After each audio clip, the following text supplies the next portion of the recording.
Pasti sobat-sobat sudah tidak sabar menyaksikan pembahasan sebelum kita pada kesempatan kali ini. Sudah tertebak ya dari tangannya.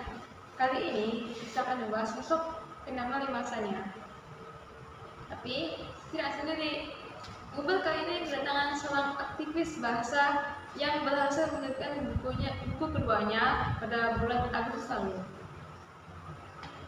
Kita sambut saudari Angel.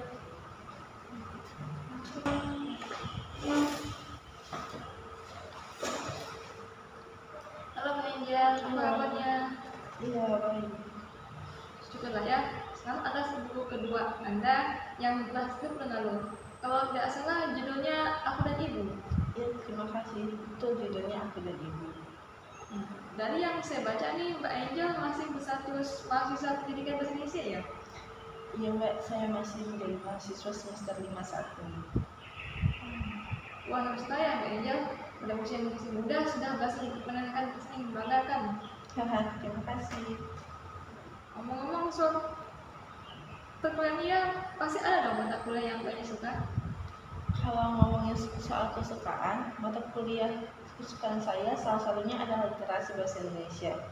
Di mana dalam mata kuliah ini kita diajarkan bahwa literasi tidak hanya mengenai tulisan atau teks, tapi juga ada literasi numerasi, literasi finansial, literasi digital, literasi sains, dan literasi lainnya. Kalau boleh tahu, apa saja itu yang dipelajari dalam mata kuliah literasi bahasa Indonesia? Seperti yang menarik ya. Dalam mata kuliah ini kami diajari tidak hanya untuk membaca satu atau dua teks, tetapi juga bermacam teks seperti berita, cerpen, novel, dan surat-surat berharga. Jadi itu untuk membaca ya? Iya, betul sekali, Mbak. Baik, jadi dari banyak bacaan yang sudah Anda baca, kalau boleh tahu, apa bacaan yang paling menarik sejauh ini?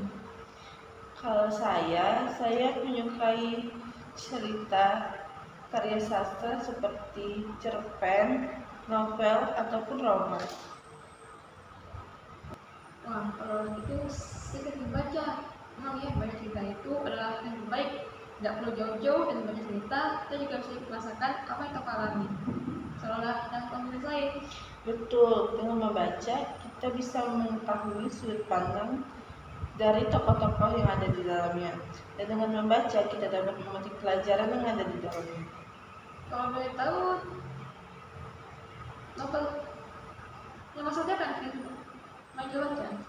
Kalau untuk saya sih sukanya tema romantisme.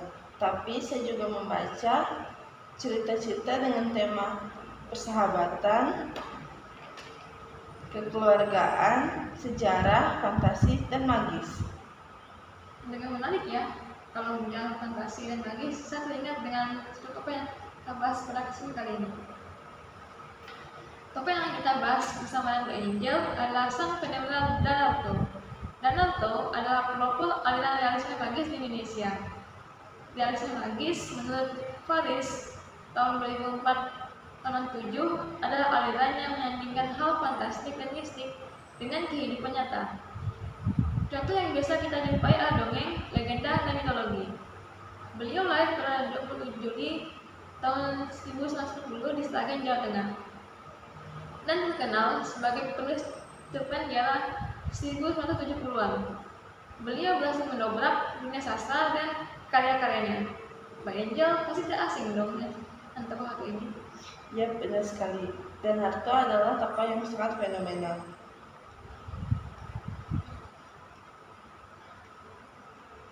Melalui karya-karya yang unik dan di luar perkiraan, karyanya tidak bisa diselami dan dipahami secara pikiran dangkal. Jika hanya dibaca dengan sepintas lalu, pasti kita menganggap cerita yang ia buat sangat rumit.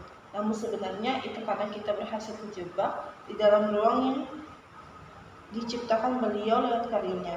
Hampir seluruh karya Danarto memiliki hubungan dengan kebatinan Jawa yang disebut manunggaling kaula gusti atau kerinduan makhluk untuk mencapai persatuan dengan Tuhannya. Tapi Danarto tidak hanya terkenal dengan penjelasan yang dia buat, Beliau juga terkenal sebagai penyair, penata kertas teater, penata artistik, pelukis, dan seorang dosen di Institut Kesenian Jakarta selama 11 tahun. Namun yang menarik, Danarto sama sekali tidak mengisi jiwa kesenian dan keluarganya. Tentang Danarto nih, Mbak Angel pernah tidak membaca karya-karya beliau? Pasti pernah dong. Kalau berbicara tentang karya sastra, tidak mungkin kita tidak pernah membaca karya sastra dari sang fenomenal Danarto. Beberapa kumpulan cerpen yang pernah saya baca adalah Gergasi, Gottlob, dan Setangkai Melati di Sayap Jibril. Dari judulnya saja sangat mistik ya, membuat orang tergugah untuk membaca karya-karya beliau. Mana nih kumpulan cerpen yang paling menarik buat Mbak Angel? Kalau bagi saya, semuanya menarik. Karya beliau selalu memberikan kejutan yang tidak bisa kita duga. Karya beliau mempunyai ciri khas yang dapat kita bedakan dengan karya pengarang-pengarang lain.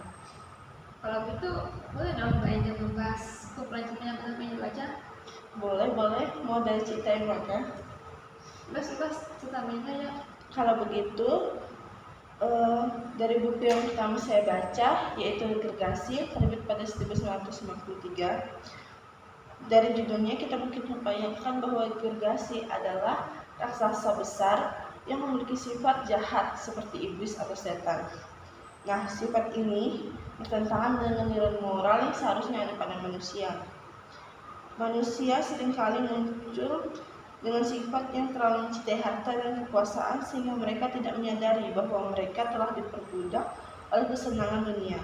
Akibatnya mereka sulit menemukan kebenaran dan tidak bisa lagi membedakan mana yang baik dan buruk. Kumpulan cerpen Gergasi menekankan ajaran moral seperti mengendalikan hawa nafsu, ketamakan, dan menanggulangi sifat-sifat buruk seperti amarah.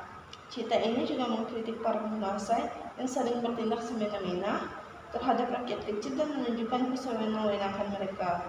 Dengan begitu, Gergasi bukan hanya sekedar cerita, tetapi juga seruan untuk memperbaiki diri dan melakukan perbuatan baik dan mengingatkan kita tentang pentingnya moralitas di masyarakat. Wah, dari situ saja kita sudah mendapatkan banyak pelajaran ya.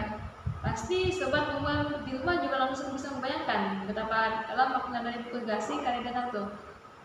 Bagaimana buku berikutnya yang berjudul Gottlob? Judulnya terkesan aneh menurut saya. Betul. Kalau Gottlob ada sebuah karya yang mencerminkan pandangan dan cita-cita Danarto terhadap kehidupan, terutama dalam konteks dunia mistik. Dalam cerpen ini kita disuguhkan dengan pergumulan batin Gottlob yang dalam saat ia berusaha menemukan jalan kembali kepada Tuhan.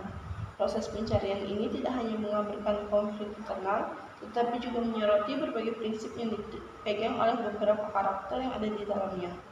Mereka memiliki pandangan yang beragam tentang Tuhan, mengungkapkan bahwa pemahaman tentang kebenaran Tuhan seringkali tidak terikat langsung pada sifat Tuhan itu sendiri. Kumpulan cerpen ini dapat dipahami sebagai perwujudan ilmu kebatinan yang dituangkan melalui sastra, di mana setiap narasi berfungsi untuk menyampaikan pengalaman pribadi, pengalaman spiritual yang mendalam. Danarto dengan cerdas menyajikan tema-tema ini sejalan dengan pandangannya bahwa seni merupakan cahaya yang mempertemukan manusia dengan Tuhan. Melalui karya-karya ini, pembaca diajak untuk merenungkan tentang hubungan antara manusia dan yang transgender, serta bagaimana seni dapat menjadi medium yang menghubungkan keduanya. Dengan memanfaatkan simbolis dan narasi yang kaya, Danarto menciptakan dunia yang penuh makna dan refleksi, memungkinkan pembaca untuk mengeksplorasi dimensi spiritual dan kebatinan mereka sendiri. Dengan perjalanan Gottlob, kita juga diingatkan akan pentingnya pencarian spiritual dalam kehidupan sehari-hari dan bagaimana proses tersebut dapat membimbing kita untuk lebih dekat dengan nilai-nilai keagamaan yang hakiki. Dengan demikian, Gottlob tidak hanya sekedar karya sastra, tetapi juga merupakan perjalanan batin yang mendalam dan inspiratif bagi kita. Sangat menarik sekali ya. Ada karya penciptaan yang sangat fenomenal. Untuk yang lain nih Mbak, buku dengan judul Setangkai Melati di Sayap Jibril. Dari judulnya membuat kita membayangkan sesuatu yang menakutkan, di mana malaikat Jibril adalah pembawa wahyu Al-Quran. Ini kan sangat agamis sekali ya, terkesan dalam. Betul, kesan pertama saya juga seperti itu. Saat membaca judulnya saja sudah ngeri, Setangkai Melati di Sayap Jibril. mengandung berbagai makna dan nilai penting di dalamnya. Buku ini menyoroti cinta yang tulus, tidak hanya kepada Tuhan tetapi juga kepada sesama. Buku ini menekankan nilai-nilai spiritual yang dapat memberi arah dalam kehidupan sehari-hari. Nilai pengorbanan juga terlihat dalam tindakan dan pilihan karakter yang seringkali harus memilih antara cinta pribadi dan tanggung jawab yang lebih besar.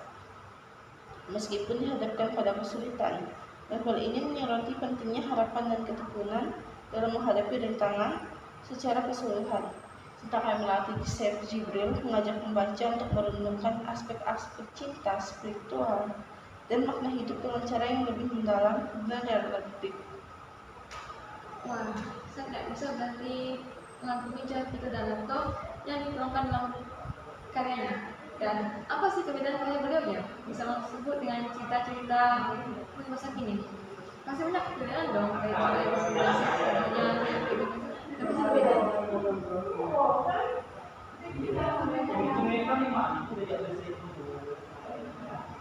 Pastinya sangat banyak perbedaan ya. Namanya juga karya lintas generasi. Era yang berbeda membuat lingkungan yang berbeda juga daripada para penulisnya. Sehingga gaya bahasa yang digunakan biasanya mudah ditebak. Contohnya karya dari Danarto yang berada di era 70-an, zaman tersebut masih terdapat berbagai konflik. Di mana-mana, negara Indonesia waktu itu masih dihantui ketakutan akan perang. Apa nih perbedaan paling menonjol antara era 70-an dan era revolusi industri 4.0? Kalau perbedaannya bisa kita lihat dari lingkungan sosial yang ada pada latar belakang cerita. Kebanyakan sastra yang dibuat pada era 70-an atau industri 1.0 adalah cerita berlatarkan konflik dua kelompok, situasi perang atau masa di mana banyak sekali terjadinya penolakan masyarakat kepada pemerintah. Saat itu, sementara saat ini di industri 4.0, latar cerita yang dipilih penulis kebanyakan tentang kemajuan teknologi yang canggih di masa depan, ataupun persaingan sengit di berbagai bidang. Kebanyakan sastra sekarang juga didominasi oleh penulis muda yang biasanya mengangkat tema persahabatan, cinta, ataupun keluarga. Karya sastra saat ini lebih bervariasi karena dipengaruhi oleh karya-karya terdahulu. Jadi perbedaannya apakah hanya ada di atau kita saja Mbak Angel? Tidak seperti itu, karena sastra adalah ungkapan ide dari seorang penulis dengan menyertakan imajinasinya. Walaupun penulis berasal dari era 2000-an, tidak menutup kemungkinan bahwa penulis tersebut dapat mengangkat tema yang sama dengan para sastrawan yang berada pada era 70-an. Jadi kesimpulannya, karya sastra adalah karya yang tidak akan lenyap ditelan oleh waktu, walau berpuluh-puluh tahun atau beribu-ribu tahun pun karya sastra akan terus bisa kita nikmati dan kita hayati, seolah-olah kita merasakan apa yang terjadi pada masa tersebut. Tidak tahu ya Mbak Angel menceritakan tentang sang penama Danarto, seorang kelompok aliran magis dan sepanjang Indonesia yang hingga saat ini karya-karyanya masih bisa kita nikmati dan kita apresiasi. Terima kasih Mbak Angel yang sudah menemani saya pada kali ini. Iya, terima kasih kembali. Baik, sebelum itu kita dengar dulu. Kalau saya bilang bubar, Mbak Angel jawab, anak muda galakan literasi, anak muda berinovasi. Baik, siap. Oke, bubar, anak muda galakan literasi, anak muda terus berinovasi. Jangan lupa ikuti terus bubar di video lainnya, sobat. See you.